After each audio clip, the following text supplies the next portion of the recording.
this presentation, the capabilities of TURBOARD will be demonstrated as it relates to opioid topics, including the ongoing opioid epidemic that America has been facing since the late 90s.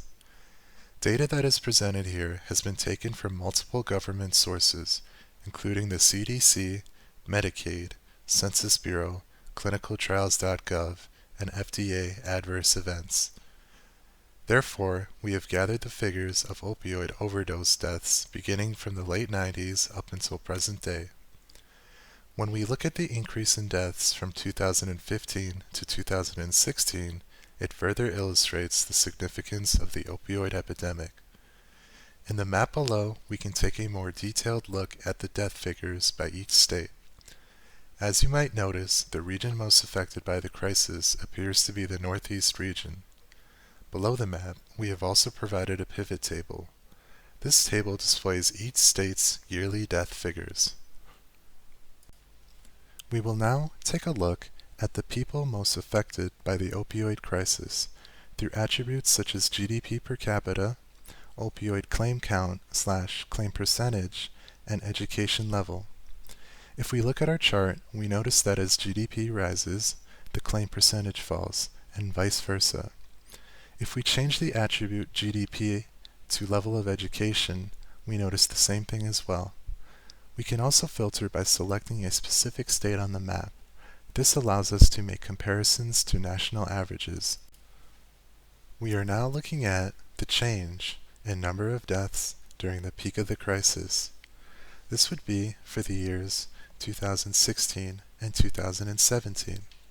The states hit hardest were New Jersey, Delaware, Indiana, Nebraska, and Wyoming. The next table shows us the annual changes of each state according to age group. For example, California experienced a general decline. However, age group 0 to 24 was not affected. This chart is useful because it serves to help us find the age groups that need most attention. The last table for this section shows us the annual changes according to opiate type. Opiates such as Oxycodone, morphine, codeine, and etc. The source of the data shown here are FDA Adverse events, and the values are based on the number of reports. Number of reports for year 2017 declined dramatically compared to previous year, marking the end of the opioid crisis. We now will be moving on to the economic section by taking a look at the Medicaid reimbursement page.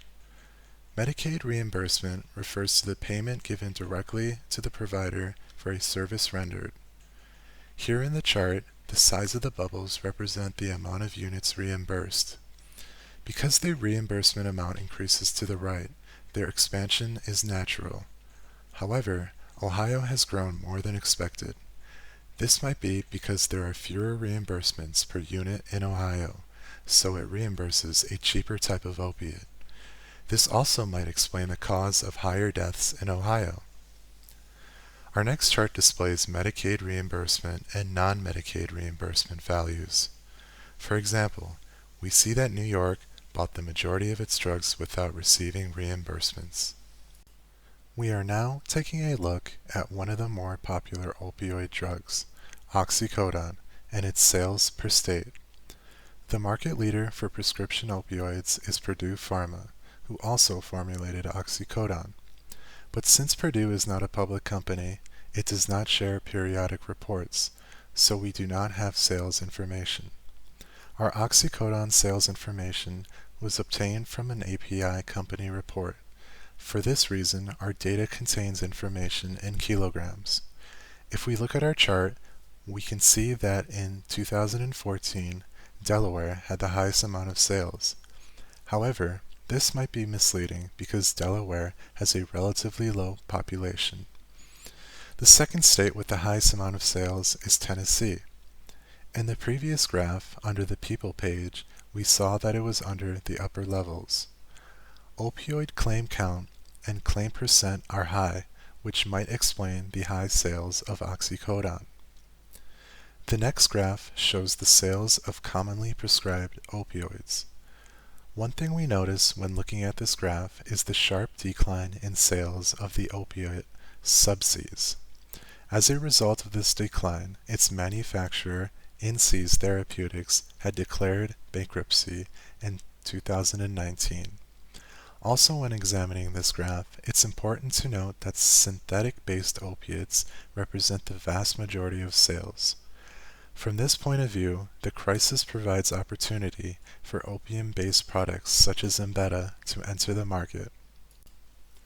Our next section contains data on opioid clinical trials. The map provided displays clinical trial data by country, except for the U.S. Because of the U.S.'s overwhelming superiority in this regard, it becomes difficult to understand the situations of other countries on the dashlet. We can also select multiple filters on this page. For example, if we want to look at Oxycodone's clinical trial data for the years 2016 to present, we can do so by making the appropriate selections in the charts below.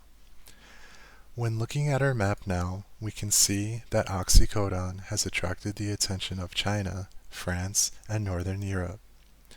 On this dashboard, we will also be using the clone feature. This allows us to use different filters on two dashboards at the same time. To illustrate the clone feature, we will be comparing Oxycodone with morphine. When we look at our dashboard for morphine, we can see that France is working more on morphine than Oxycodone. We also see that South America is interested in morphine.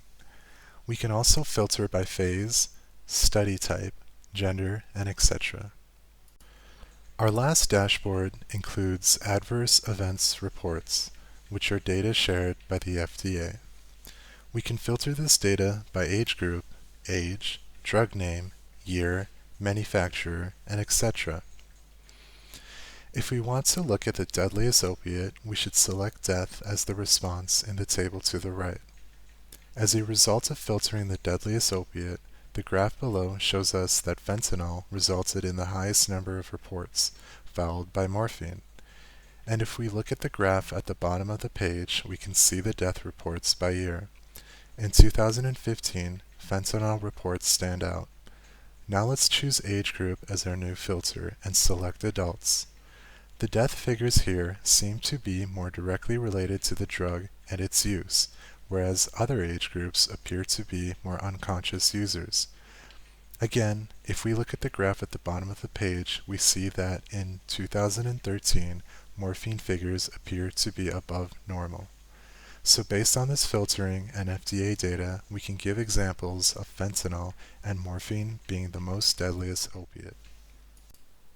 To learn more about TURBOARD or to schedule a demo, please visit our website at www.turboard.com.